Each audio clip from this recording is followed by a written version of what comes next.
What is up, down, and sideways, you beautiful individuals? We are back. It is League Unlock. I'm Eric, here with Mark, and it's that time of year. Even though the World Championship's not over, we're in the thick of it. The full swing. You've got to try and sift through the madness that is off-season because there's rumors everywhere. They're flying all over. You try and grab one and see if it's got any stick-to-itiveness, and the one that we're talking about today, the big one, is the mid lane of Fnatic. It's a fun one. It's an exciting time when you get into talking about the free agency rumors. Feels like you're jumping into a pool that's only the deep end. There's no shallow area to just ease yourself into these rumors. It hits you hard and hits you fast right away. You're in the thick of it, as you said, right into that deep end. And we're starting right with the Fnatic mid laner rumors. And oh boy, it's spicy. Yeah, you need your pool noodles or your water weenies, if you will, to stay afloat in this deep end. And the Fnatic one, anytime it's a organization, a team as big as Fnatic with rumors, roster changes, everyone's excited. It's at the forefront, and it sounds like the only actual change that will probably happen is in the mid lane with Fnatic, because you look at what Selfmade did the last year. He's the best jungler in EU. You literally can't upgrade him, really. So he's going to be locked in for sure. He's still under contract. There was some rumors around that maybe Bwipo and Hylissang might go as a package deal somewhere, but now it's seeming like the only way they would have changed Bwipo is for Alfari, and now it looks like he's going to Team Liquid. So Bwipo staying, Hylissang and Reckless just had a fantastic Worlds, so you'd like to keep them together, which just leaves Nemesis, who, as you and I both know, received his fair share of criticism throughout 2020, and there's a long list of guys that could potentially replace him and that they're talking about. You had eSports on Twitter, which is a Turkish outlet who's been very reliable, talking about Blue from Fenerbahce.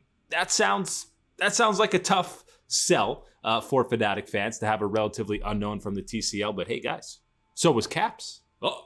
Oh, 4 letters, hey. Blue, Caps. Oh, hey. That's where the comparisons are going to have to stop when you're talking about a player that has achieved and excelled the way that Caps has. It's hard to make that comparison, of course.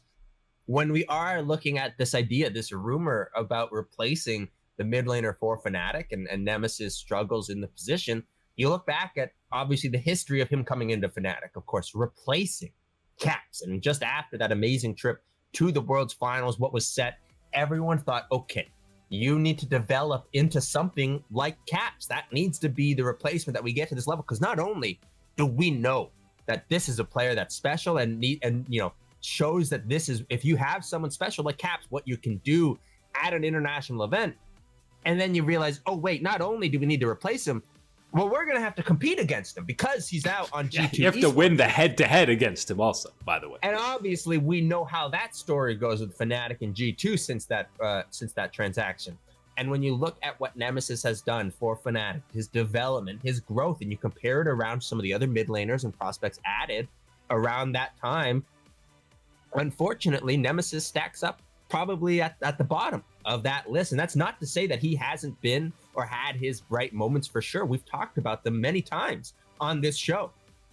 But it does seem to be that when the test has been at these international events, which when you're a team like Fnatic, yes, winning the LEC and being competitive there is important. But for now, you can kind of count that as a guarantee most years. I know summer split was a little wonky and things like that, but you're generally in contention. When you get to these international events, that's where, you need that step forward. You need that next step up to push forward, is what you've seen the last couple of years. And unfortunately, both times, it's really looked back at Nemesis and you're saying, we would have liked a little bit more. We needed some more, either some more consistency or a higher level of play. And unfortunately, this year was no different. Yeah, and it felt like Nemesis, you saw the evolution, the growth, especially in 2019. It was pretty consistently ticking upwards. But then it kind of took a step back in 2020, which is too bad. You felt like he could kept climbing. In 2019, in summer, we were talking about him, right behind Caps pretty much. He was a consensus top 2, top 3 mid laner in Europe. Didn't see that same level in 2020. And we know the mid lane in Fnatic and Fnatic as a whole, this isn't a team that's, we're going to make playoffs in the LEC. Their goal is always to win the LEC and to compete at Worlds, and not just compete, but get out of groups, go to knockouts, because they do it every single year. So immediately, whoever, assuming they do get rid of Nemesis, is going to come into that spot, the expectations are going to be ludicrous, even if they're a relatively unproven talent. One of the other guys who is apparently at the front runner for the position is Leader, who we saw him briefly on Misfits. It wasn't very good, but that team was a mess. He's most recently been on Mouse eSports in the European Masters, and this is a guy who, sure, you got the toxicity issues. He's been banned a few times for his behavior and missed some games, but obviously the mechanical ceiling is there. There's plenty of solo queue outplay, and we've seen the highlights from EU Masters. He has that mechanical ceiling that's absolutely there, but can Fnatic kind of fix up the other issues? Yeah, well, it's also one about consistency as far as performing at that level. And of course, even consistency that we're talking about performing with Nemesis as far as his consistency goes and what he can do for you. Look, when you're talking about that skill ceiling, put Nemesis on a champion like Cassiopeia, and there'd be a lot, you'd be hard pressed to find a lot of other players that have a higher skill ceiling or that can show that what he can do.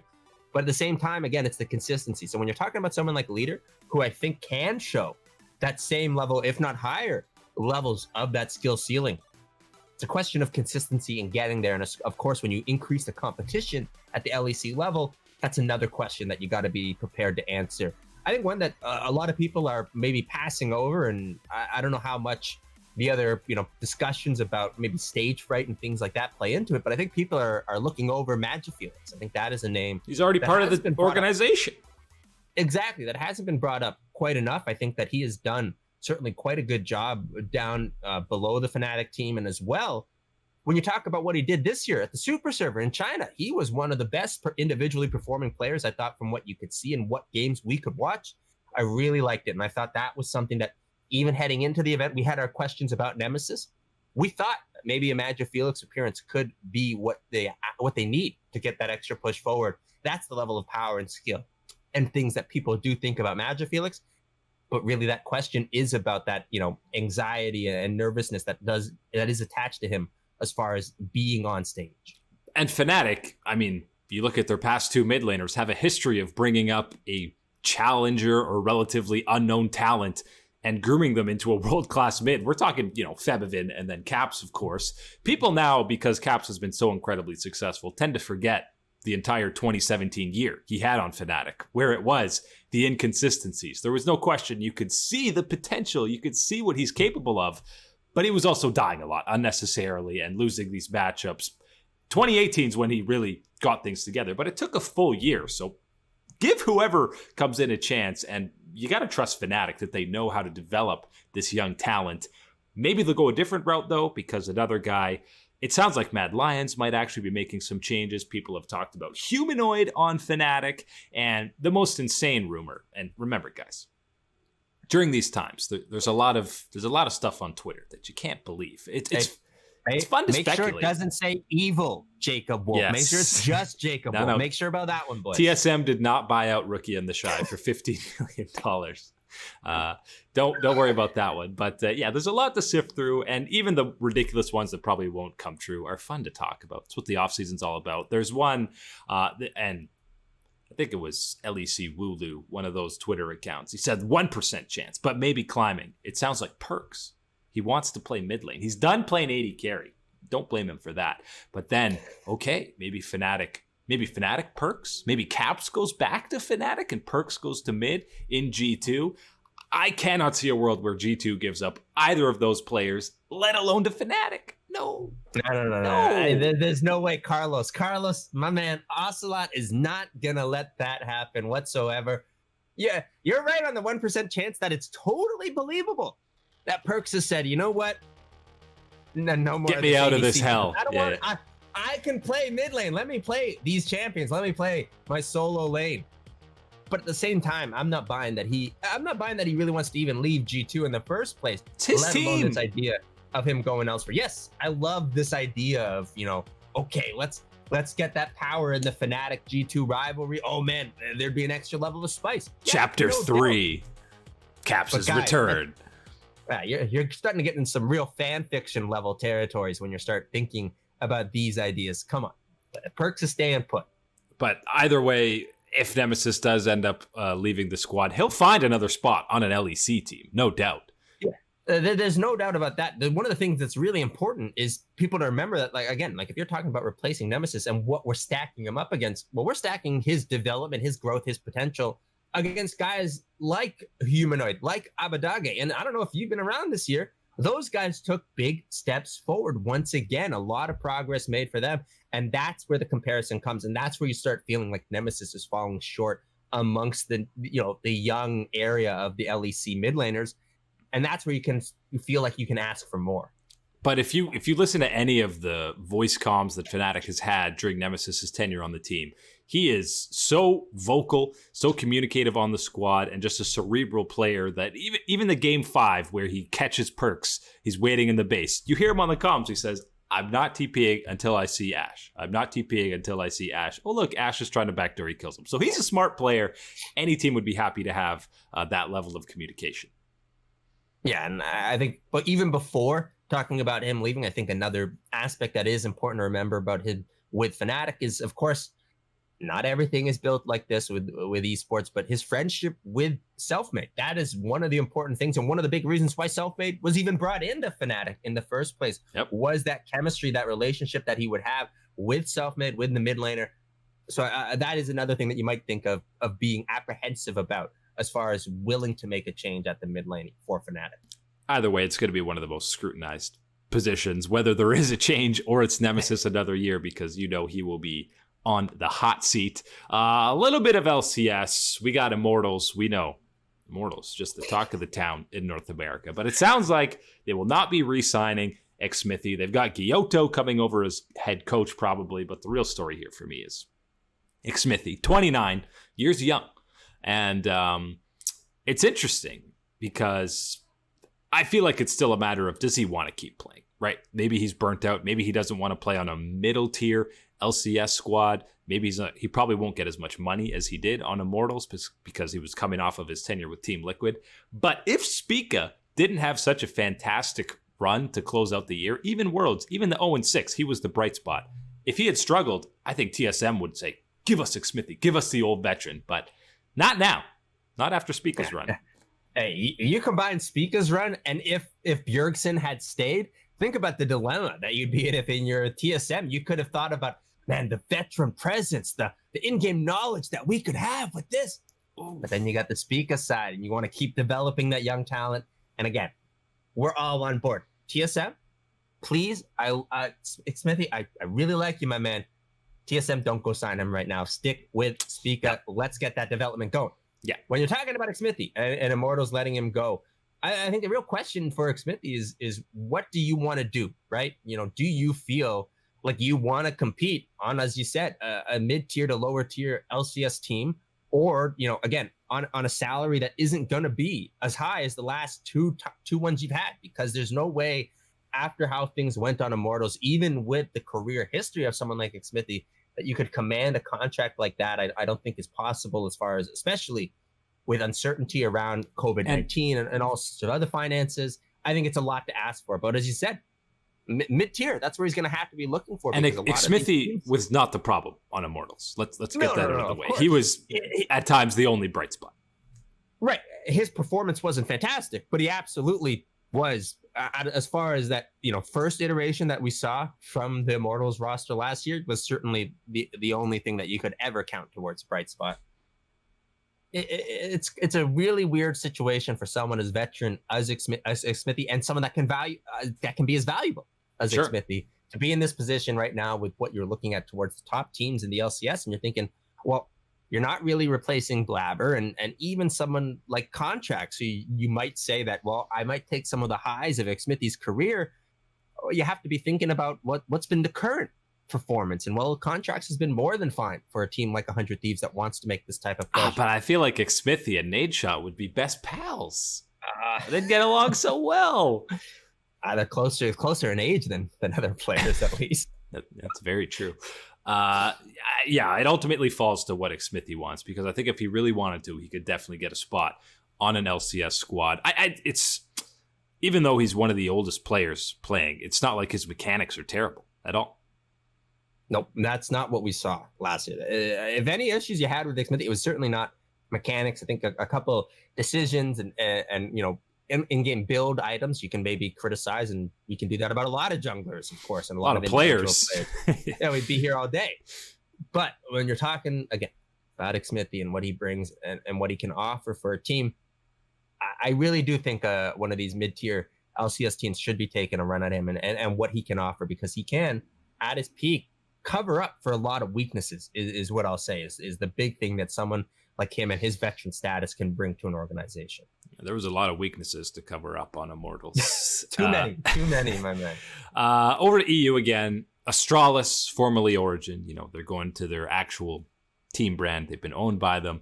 And we got some leaks that it's looking like what their roster might be for 2021. And I'll be honest, I don't know. I'm not fully confident of this. They got, it's, again, none of this confirmed. It's all still speculation for now. Zanzara in the jungle. He obviously was in the minor regions. He subbed in for Cold in 2019 when he had some personal issues / he was sick. He didn't play in the playoffs. Zanzara subbed in for that. Nukeduck staying in the mid lane.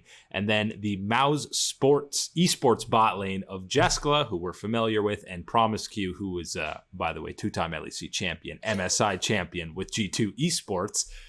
That roster, honestly, the biggest question mark for me is Nukeduck staying in the mid lane, because he was, last split, he had the lowest damage percentage, CS per minute, gold per minute, and some of the worst laning numbers among all mid laners.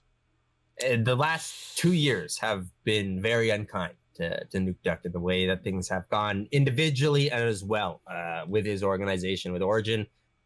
This is a new start with Astralis, and I'm willing. You get 3 strikes, right? You gotten through the 2 this past 2 years, and I think this is your opportunity. This is the 3rd one is available, and hopefully you can avoid it on this one, because look, Nukeduck has acknowledged. He says, look, last 2 years haven't been good. I went back, I've looked at it. I feel like I've got a handle on what it was, and I'm ready to just go like for that. This year. Figured it out. Boom. Which, hey, I'd love to be a believer of it, but I'm going to need to see some of that in action first. The biggest question to me right now, when you're looking at this for Astralis, obviously is not exactly the punch in as the name Astralis that you really wanted, but the big question for me is, where's Upset going? Is he on this team? That's interesting. That's really what the main story is here, because I don't see this team fighting for a playoff spot.